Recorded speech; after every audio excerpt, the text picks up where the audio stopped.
दोस्तों 14 अगस्त 2026 को सुरक्षा एजेंसी के पास एक इनक्रिप्टेड मैसेज आता है और एक गुप्त कॉल भी आती है। उस कॉल में सिर्फ कोड में बोला जाता है, कल सामान पहुंचेगा। सुरक्षा एजेंसी की आंखें सिकुड़ आती है। अब पूछते हैं कहाँ।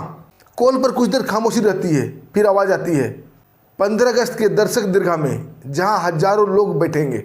उसके बाद फ़ोन कट जाता है। सुरक्षा एजेंसी के चीफ सोचने लगते हैं, अब तक जिसे वो अभेद किला समझ रहे थे, उन्हें लग रहा था उनका ये सुरक्षा को कोई भेद नहीं सकता, लेकिन ये अभेद किला ढह गया था। लेकिन अभी तक उन्हें मालूम नहीं था कि खतरा बाहरी लोगों से नहीं, बाहर से नहीं, बल्कि अंदर से था। खतरा अंदर से आने वाला था, वो भी वर्दी वाले के भेष में, क्योंकि वर्दी में ही छुपा था वो गद्दार। आइए दोस्तों, इस कहानी को जानते हैं विस्तार से। आखिर वो पाकिस्तान प्रेमी, पाकिस्तानी हैंडलर, वो गद्दार पकड़ा कैसे गया। दोस्तों 14 अगस्त 2026 सुबह से ही सुरक्षा एजेंसियां भाग दौड़ कर रही थी और साथ में दिल्ली पुलिस के ऑफिसर और जवान वो भी भाग दौड़ कर रहे थे। 15 अगस्त जहां मोदी जी झंडा फहराने वाले थे, उस पूरे प्रांगण की सुरक्षा दिल्ली पुलिस और सुरक्षा एजेंसी के ऊपर थी। एक दिन पहले से ही वहां अभेद किला बना दिया गया था। कोई परिंदा पर नहीं मार सकता था, क्योंकि 15 अगस्त के कार्यक्रम में कम से कम 10,000 से ज़्यादा लोग आते हैं। इसमें VIP, VVIP और सामान्य लोग शामिल होते हैं। और आने वाले लोगों को रक्षा मंत्रालय की तरफ से VIP पास मिलता है और ऑनलाइन टिकट की व्यवस्था की गई है। रक्षा मंत्रालय व्यवस्था से ऑनलाइन टिकट भी लोग कराते हैं, जिसके अनुसार से टिकट के मुताबिक उन्हें उस स्थान पर बैठाया जाता है। लेकिन बैठने से पहले की प्रक्रिया बड़ी जटिल है। उन्हें एक विशेष जांच से गुजरना पड़ता है। सुरक्षा जांच के कड़े नियम के कारण सुबह गेट 5 बजे ही खोल दिया जाता है और 5 बजे से लेकर 6:30 बजे तक 1.5 घंटा का समय होता है। और इस 1.5 घंटे में 10,000 से ज़्यादा लोग आते हैं और सबकी सुरक्षा जांच अनिवार्य होती है, चाहे वो VIP हो, VVIP हो या सामान्य लोग हो, सबको जांच से गुजरना पड़ता है। और जांच में हैंड मेटल डिटेक्टर, उसके बाद मेटल डिटेक्टर डोर से उन्हें गुजरना पड़ता है, उसके बाद FCRA कैमरा से गुजरना पड़ता है। कुल मिलाकर 6:30 बजे तक अपने नियत सीट पर बैठ जाना अनिवार्य होता है, नहीं तो टिकट स्वतः कैंसिल हो जाता है। फिर उन्हें वहां घुसने की अनुमति नहीं दिया जाता। और दोस्तों इसी भागम दौड़ में खुफिया एजेंसी को एक कॉल आती है और बताया जाता है शाहजहां भट्टी के इशारे पर इस बार 15 अगस्त को कुछ नया कारनामा करने का प्लान बन रहा है। दोस्तों सुरक्षा एजेंसी, खुफिया विभाग सब अलर्ट हो जाते हैं, चाहे वो रॉ हो, इंटेलिजेंस ब्यूरो हो या पुलिस वाले हो, सब मिलकर एक संयुक्त अभियान चलाते हैं। देश भर में तमाम सुरक्षा एजेंसी के लोग जहां जहां भी फैले हुए थे, सबको अलर्ट कर दिया जाता है। और 14 अगस्त की रात को ही ताबड़तोड़ कार्रवाई करते हुए सैकड़ों पाकिस्तानी हैंडलर जो कि शाहजहां भट्टी के लिए काम कर रहे थे, उन्हें उठा लिया जाता है।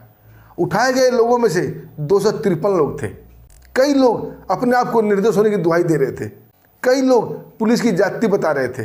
लेकिन सुरक्षा देश का था और देश का सवाल था, PM मोदी का सवाल था, इसलिए सुरक्षा में कोई कोताही नहीं की जा सकता था।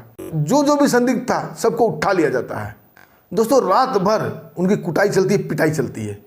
उनसे पूछा जाता है कि आखिर 15 अगस्त को क्या प्लानिंग थी, शाहजहां भट्टी की तरफ से क्या गुप्त संकेत था। कई लोग टूटते हैं और टूटने के बाद वो बताते हैं कि 15 अगस्त की भीड़ में विस्फोट करने का मामला सामने आया था, लेकिन कौन करेगा, कैसे करेगा, ये नहीं मालूम। दोस्तों फिर से उनकी ज़बरदस्त धुनाई होती है, ज़बरदस्त पिटा जाता है।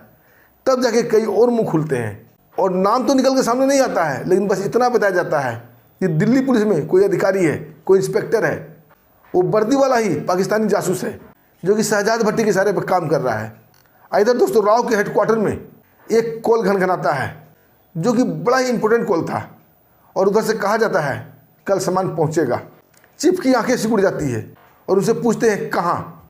उधर से बताया जाता है कि जहाँ बैठने की व्यवस्था है, जहाँ हजारों लोग आएंगे। उसके बाद कॉल कट जाता है। जासूसी की दुनिया में खुलकर कोई कुछ नहीं बोलता, बस इनक्रिप्टेड मैसेज, इनक्रिप्टेड कॉल, और जासूस लोग समझ जाते हैं कि मामला क्या है। तुरंत खुफिया एजेंसी की चीफ के द्वारा मैसेज प्रसारित किया जाता है कि 15 अगस्त के प्राचीर में जहाँ बैठने की व्यवस्था की जा रही है, वहाँ सुरक्षा ऐसा किया जाए कि परिंदा पर न मार सके। यहाँ से संदेश जाता है कि साहब कल से ही हम लोग सुरक्षा में लगे हुए हैं, बिल्कुल यहाँ अभेद किला बना दिया गया है। और बात भी सही थी। दिल्ली पुलिस और सुरक्षा एजेंसी मिलाकर 14 अगस्त से ही उस प्रांगण को अभेद किला में बदल दिया गया था, जहाँ एक परिंदा भी पर नहीं मार सकता था। लेकिन इनको नहीं मालूम खतरा बाहर से नहीं बल्कि अंदर से था। और जैसे ही रात को ये लोग टूटते हैं और खबरें बाहर आती है कि कोई वर्दी वाला है, वो भी दिल्ली पुलिस में, दोस्तों सारे खुफिया जासूस अलर्ट हो जाते हैं। और जहाँ बैठने की व्यवस्था की गई थी उस पूरे प्रांगण की सीसीटीवी फुटेज कई जासूस मिलकर कर रहे थे। एक साथ सैकड़ों स्क्रीन पर सैकड़ों जासूस लगे हुए थे, एक एक इंच को खंगाला जा रहा था। तभी उनकी नज़र जाती है एक दिल्ली पुलिस के इंस्पेक्टर पर, जो बार बार इधर उधर चहलकदमी कर रहा था, कभी इधर तो कभी उधर। उसकी आंखों में डर था, चेहरे पर चिंता दिखाई दे रही थी। खुफिया जासूसों को उसके ऊपर शक होता है, वो तुरंत भाग जाते हैं, हो न हो गद्दार यही है। और इधर दोस्तों ग्राउंड में वो इंस्पेक्टर जो कि दिल्ली पुलिस का था, उसका नाम था नसीर अहमद, वो बार बार बैठने वाली जगह पर जा रहा था, जगह की मुआयना कर रहा था, कभी गेट की तरफ से जा रहा था। एक जवान उससे पूछता भी है कि साहब आप 2-3 बार इधर आ गए, आखिर क्या बात है। इंस्पेक्टर नसीर अहमद बोलता है बड़े रोब के साथ कि मैं सुरक्षा की जांच कर रहा हूँ, कहीं कोई सुरक्षा में सेंध तो नहीं मार रहा। वो जवान संतुष्ट हो जाता है और इंस्पेक्टर नसीर अहमद बार बार इधर उधर ताक झाँक कर रहा था।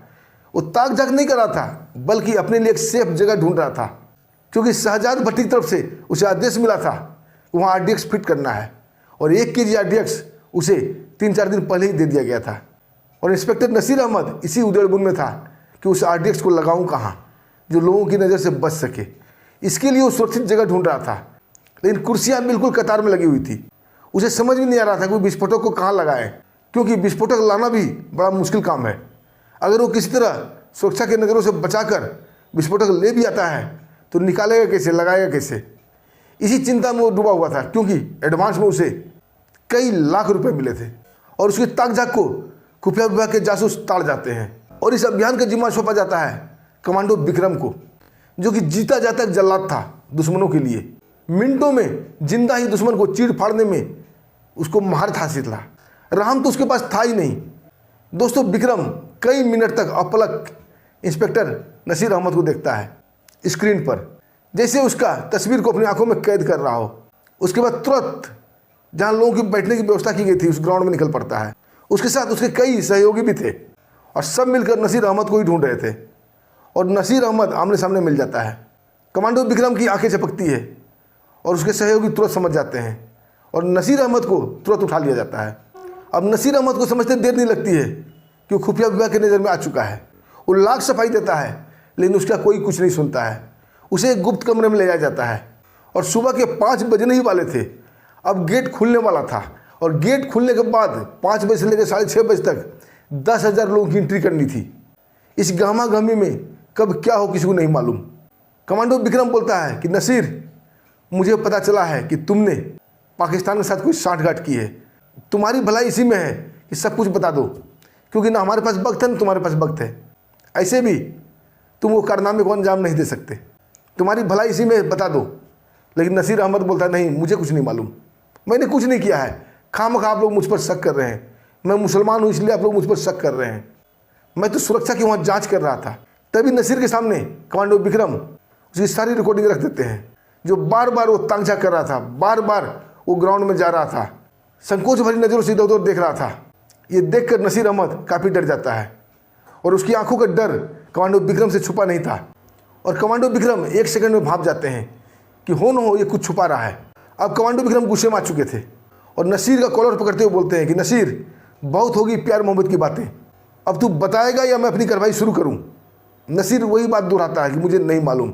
कमांडो विक्रम अपना पिस्टल निकालते हैं और तभी वातावरण में धाए का एक धमाका होता है और इस धमाके के साथ नसीर अहमद की चीख गूंजती है और उसका एक घुटना टूट चुका था, क्योंकि कमांडो विक्रम ने उसके घुटने में गोली मारी थी। नसीर अहमद दर्द से बिलबिला रहा था। तभी कमांडो विक्रम उसके दूसरे घुटने का निशाना लेते हैं और बोलते, नसीर अभी भी वक्त है, बता दो, नहीं तो बेमौत मारा जाएगा। नसीर दर्द से बिलबिलाता हुआ बोलता है, मुझे नहीं मालूम। और इस नहीं मालूम के साथ फिर एक धमाका होता है, धाएं। उसके साथ नसीर अहमद का दूसरा घुटना भी टूट जाता है। नसीर अहमद जमीन पर लौट रहा था, छटपटा रहा था, उसे दोनों घुटने से खून लगातार बह रहा था। इसके बाद कमांडो विक्रम बोलते हैं कि नसीर अहमद, ये लास्ट चेतावनी है, अगर अभी नहीं बताया तो गोली सीधे तेरी खोपड़ी को पार कर जाएगी। और उसका खोपड़ी का निशान लेते हैं। तभी नसीर अहमद दर्द से बिलबिलाता हुआ, छटपटाता हुआ बोलता है कि रुक जाओ रुक जाओ रुक जाओ, मैं बताता हूँ। दर्द से बिलबिलाते हुए, हाँफते हुए बोलता है कि मैंने सच में कुछ नहीं किया है, लेकिन मुझे पाकिस्तानी शहजाद भट्टी की तरफ से बहुत सारे रुपये का लालच दिया गया था और एक छोटा सा पैकेट दिया गया था, उसको भीड़ वाले जगह में रखना था। कमांडो विक्रम लपकते हुए नसीर अहमद के पास जाते हैं, उसका कॉलर पकड़ के उसे खड़ा करने की कोशिश करते हैं। अब पूछते हैं, बता कमीने, वो पैकेट अभी कहाँ है? नसीर अहमद टूटती आवाज़ के साथ बोलता है कि वो पैकेट मेरे मोटरसाइकिल की डिक्की में है। कमांडो विक्रम उसका मोटरसाइकिल का नंबर पूछते हैं और जगह पूछते हैं। उसके साथ ही उसके सहयोगी उस ओर भाग जाते हैं और उस जगह से पूरी मोटरसाइकिल को ही उठा लिया जाता है। एक सेफ जगह में लाकर उसकी डिक्की तोड़ी जाती है। उसमें से एक पैकेट निकलता है, उसमें RDX था, लगभग 1 किलो। उस RDX को डिफ्यूज कर दिया जाता है। तब तक नसीर अहमद बेहोश हो चुका था। उसके सहयोगी कमांडो विक्रम को फ़ोन करके बोलते हैं RDX डिफ्यूज हो चुका है। कमांडो विक्रम इंस्पेक्टर नसीर अहमद को फिर से होश में लाते हैं और उससे पूछते हैं कि बता तुम्हारा संपर्क शहजाद भट्टी से कैसे हुआ? लेकिन नसीर अहमद अब बोलने की स्थिति में नहीं था। दर्द उसका हद से ज़्यादा बढ़ चुका था, खून बहुत ज़्यादा गिर गया था, उस पर बार बार बेहोशी सवार हो रहा था। आखिरकार कमांडो विक्रम पिस्टल से कनपट्टी में लगाते हैं। अब बोलते हैं तुम जैसे गद्दार के जीने का कोई अधिकार नहीं है। इसके साथ ही फिर से एक धमाका गूंजता है दाएं और इंस्पेक्टर नसीर अहमद के सिर के परखच्चे उड़ जाते हैं। कमांडो विक्रम हिकारत से उसकी लाश पर थूक देता है। अब बोलता आज तुम जैसे गद्दारों की वजह से ही हमारा भारत पीछे है, नहीं तो हमारा भारत सोने की चिड़िया थी और आगे भी रहती। लेकिन गद्दारों ने भारत की जड़ को खोखला कर रखा है। और दोस्तों, इसी के साथ फिर से एक बार पाकिस्तानी साजिश नाकाम होती है। सुबह के 5 बजते हैं और VIP गेट खोल दिया जाता है। हजारों लोग 15 अगस्त का प्रोग्राम देखने के लिए वहाँ आ चुके थे और सुरक्षा एजेंसी के आंखों में अब सुकून था। दोस्तों, आप क्या कहना चाहेंगे इस कहानी पर, और देश के इन गद्दारों के लिए क्या सज़ा होनी चाहिए ये भी बताइएगा। और इसके साथ ही हमें आगे भी दीजिए, फिर मिलते हैं एक शानदार सच्ची कहानी के साथ। तब तक के लिए नमस्कार, जय हिंद, जय भारत।